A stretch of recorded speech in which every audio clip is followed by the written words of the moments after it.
নমস্কার। কালিকা মঙ্গল চ্যানেলের পক্ষ থেকে আপনাদের সকলকে জানাই স্বাগত।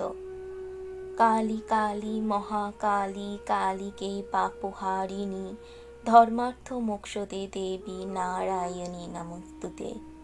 আজ আমাদের পরিবেশনের বিষয় পীঠমালা। শুদ্ধান্তকরণ সাধক প্রথমে গুরুর আজ্ঞা গ্রহণ করিয়া তৎপর মন্ত্রের সংসিদ্ধি কামনায় পুনরুচ্চারণ করিবেন। জিহ্বান পুরুষ যেমন সর্বকর্মে অসমর্থ, পুনশ্চরণহীন মন্ত্রও তদ্রূপ নিখিল সিদ্ধি সাধনে অসমর্থ, সেই হেতু সাধক স্বয়ং মন্ত্র পুনশ্চরণ করিবেন, অথবা স্বয়ং অসমর্থ হইলে গুরুর দ্বারা করাইবেন। গুরুর অভাব হইলে সর্বপ্রাণীর হিতানুষ্ঠানে রত স্নেহার্দ্র হৃদয় স্বাস্থ্যবেত্তা নানা গুণ সমন্বিত মিত্রকে অথবা সদ্গুণ সম্পন্না পুত্রবতী পত্নীকে নিজ মন্ত্রে পুনরুচ্চারণ কার্যে নিযুক্ত করিবেন। পুনরুচ্চারণ কার্যের জন্য যে রূপ ও শেষ যে সকল স্থানের প্রয়োজন আদিতে তাহাই নির্ণীত হইতেছে। পুণ্যক্ষেত্র, নদী তীর, গুহা, পর্বত শিখর, তীর্থপ্রদেশ, সমস্ত নদীগণের পরস্পরের সম্মিলন স্থান, পবিত্র বন, নির্জন উদ্যান, বিল্বমূল, গিরিতট, তুলসীকানন, গোষ্ঠ, বৃষমূর্তি শূন্য শিবালয়, অশ্বত্থমূল, আমলকিমূল, গোশালা, জলমধ্য দেবমন্দির, সমুদ্রকূল, নিজ গৃহ, মন্ত্র সাধকগণের সাধনা কার্যে এই সমস্ত স্থান প্রশস্ত। অথবা সাধক সেই স্থানেই আসন পরিগ্রহণ করিয়া নিজ কার্য সাধন করিবেন, যে স্থানে তাহার চিত্ত প্রসন্ন হয়। সাধারণ স্থানে মন্ত্র জপ অপেক্ষা নিজ বাসগৃহে জপ করিলে তাহা শতগুণ অধিক ফলপ্রদ হইবে। গোষ্ঠে লক্ষ গুণ, দেবালয়ে কোটি গুণ এবং শিব সান্নিধ্যে পুণ্য অনন্ত গুণ হইবে।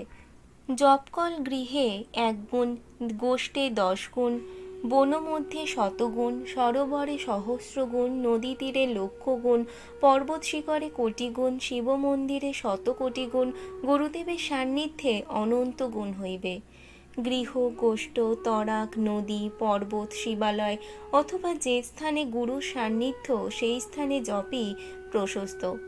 শ্লেচ্ছ, দুষ্ট মৃগ অথবা দুষ্টজন এবং মৃগ সর্প ইহাদিগের হইতে আশঙ্কা আতঙ্ক বিবর্জিত, একান্ত পবিত্র, নিন্দার রহিত, ভক্তি সংযুক্ত যে স্থানে উপস্থিত হইলে দেবভক্তির উদয় হয়। সুদেশ, প্রাকৃতিক দৃশ্যে যে স্থান সুন্দর, ধার্মিক দেশ, ধর্মানুষ্ঠানযুক্ত দেশ। সুবৃক্ষ, ভিক্ষা যে দেশে অনায়াস সলব্ধ, নিরুপদ্রব রম্য, ভক্তজনের অধিষ্ঠান স্থান, প্রিয়ে তাপস পুরুষ এই সকল স্থানে নিবাস করিবেন। গুরুদেবের সান্নিধ্য এবং যে স্থানে কার্যের অনুষ্ঠান করিতে চিত্তের একাগ্রতা হয় তাহাও প্রশস্ত। অতঃপর শ্মশান এবং যে সকল সাধন স্থান তৎকল্পে বীরাচার, কৌলাচার প্রভৃতি কল্পে প্রকাশিত হইয়াছে, সাধক নিজ অধিকার অনুসারে ইহারই অন্যতম স্থান আশ্রয় করিয়া জপ আরম্ভ করিবেন। সূর্যের সম্মুখে, গুরুর সম্মুখে, চন্দ্রের সম্মুখে এবং দ্বীপ, জল, ব্রাহ্মণ, গো ইহাদিকে সমীপে জপ প্রশস্ত। নদী তীরে, বিল্বমূলে, শ্মশানে, শূন্য গৃহে, যে গৃহে মানুষের বাস নেই, পর্বতে, দেবগাড়ে, চতুষ্পথে, চারিদিক হইতে 4টি পদ আসিয়া যে স্থানে সম্মিলিত হইয়াছে, যথা বিহত শবের উপরিভাগে, মুণ্ডে যথাশাস্ত্র 1 মুণ্ড, ত্রিমুণ্ড, পঞ্চমুণ্ড প্রভৃতি আসনে, আকণ্ঠ পূরিত জলমধ্যে, সংগ্রামভূতি শক্তি সমীপে, শ্মশান, শূন্যগৃহ, চতুষ্পদ, মুণ্ড, শব, শক্তি ইত্যাদি এই সমস্ত কুলাচার অধিকারে, নিজ স্থানে, বিজন বনে অথবা যে কোনো রমণীয় স্থলে, অর্থাৎ যেখানে মন ইষ্টদেবতার চরণাম্বুজে বিলীন হয়, সাধক সেই স্থানকেই আশ্রয় করিবেন, অথবা সর্বাভীষ্ট প্রণয়োদিনী দেবীকে হম্ম মধ্যে সাধন করিবে। যে স্থানে অনাদি শিবলিঙ্গ অধিষ্ঠিত আছেন এবং যেই স্থান হইতে পঞ্চক্রোশের মধ্যে যদি আর দ্বিতীয় অনাদি লিঙ্গ দৃষ্ট না হন, তাহা হইলে সেই ক্ষেত্রের নাম একলিঙ্গ। সাধক সেই স্থানে সাধনা করিলে অমুত্তমা সিদ্ধি লাভ করিবেন।